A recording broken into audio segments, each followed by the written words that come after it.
पहले क्या होता था कि अन्नकूट जब होता है ना, तो अन्नकूट के समय पर श्रीमद् वल्लभाचार्य जी की 7 निधियां थीं, जिनको उन्होंने अपने पुत्रों को बांट दिया, गोसाई जी आदि ने, सबने।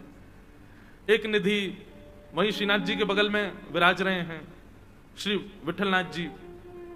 फिर आप जो पुष्टि मार्गी होंगे उनको पता होगा, कोई सूरत में विराजते हैं, कोई बड़ौदा में विराजते हैं, कोई कहीं कहीं, ऐसे सब जगह सारे ठाकुर जी विराजमान है। हमारे गोकुल में है, गोवर्धन में है। तो अन्नकूट के समय पे क्या होता था, 7 ठाकुर जी नाथ द्वार आते थे और श्रीनाथ जी के ही अगल बगल में 7 ठाकुर जी एक सिंहासन पर विराजते और एक साथ सबका अन्नकूट होता था। बहुत ध्यान से सुनिएगा। आज भी नाथ द्वार में नियम है कि जब ठाकुर जी का भोग लगता है ना, तो ऊपर अटारी पर बैठ करके सेनाई बजाई जाती है, नगाड़े बजाए जाते हैं, समझ जाओ कि ठाकुर जी का भोग लग रहा है।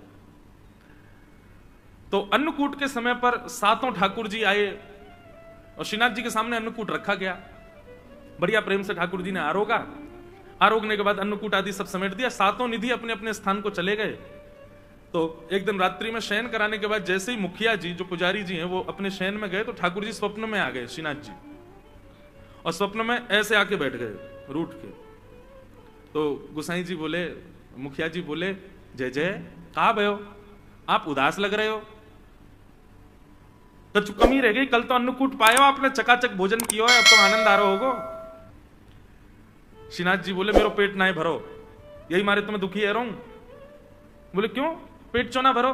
बोले अब इतनी सारी सामग्री सामने रखी, लेकिन वो 7 मेरे बगल में बैठे, एक यहां बैठो, एक वहां बैठो, सबरे इतने सारे बैठे, मुंह को तो खावे में संकोच आ रहो। मैं खा रहा हूं तो मुंह को यूं लग रही, यूं सोच रहा हूं कैसे खा रहा है, कैसे भर भर के खा रहा है, या हमारे में तो आराम। अब जैसे आप भोजन करो, निश्चित है रेस्टोरेंट में जब जाते हैं भोजन करने तब की स्थिति और घर में जब करते हैं तब की स्थिति अलग होती है। कई लोग होते हैं बाहर जाएंगे तो चम्मच लेंगे, जे लेंगे और बड़े ऐसे खाएंगे जैसे कितने साफ सुथरे हैं, और घर में जब आ जाते हैं तो बनाए महाराज चावल के पहाड़, बीच में कर दिया गड्ढा, उसी में सब्जी, उसी में दाल, उसी में पापड़, उसी में दही। एक हमारे साथ एक पंडित जी हैं, वो विचित्र हैं, वो चावल में दाल डालते हैं, फिर घी डालते हैं, फिर चीनी डालते हैं। दाल चीनी, घी चीनी डाल के कौन खाता भाई, है विशिष्ट, ऐसे ऐसे पंडित जी हमारे। तो जब आप सहजता में प्रेम से खा रहे होते हो तब आप ये विचार नहीं करते कहां गिर रहा है, कहां कैसे, आप बस पाते हो प्रेम से।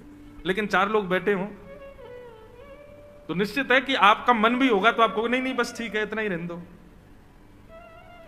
ठाकुर जी बोले, मेरो पेट ही ना भरो, मुंह क्यों लग रही, जन कहा सोचेंगे सबरे अगल बगल में बैठे। बोले कैसे भर भर खा रहा है,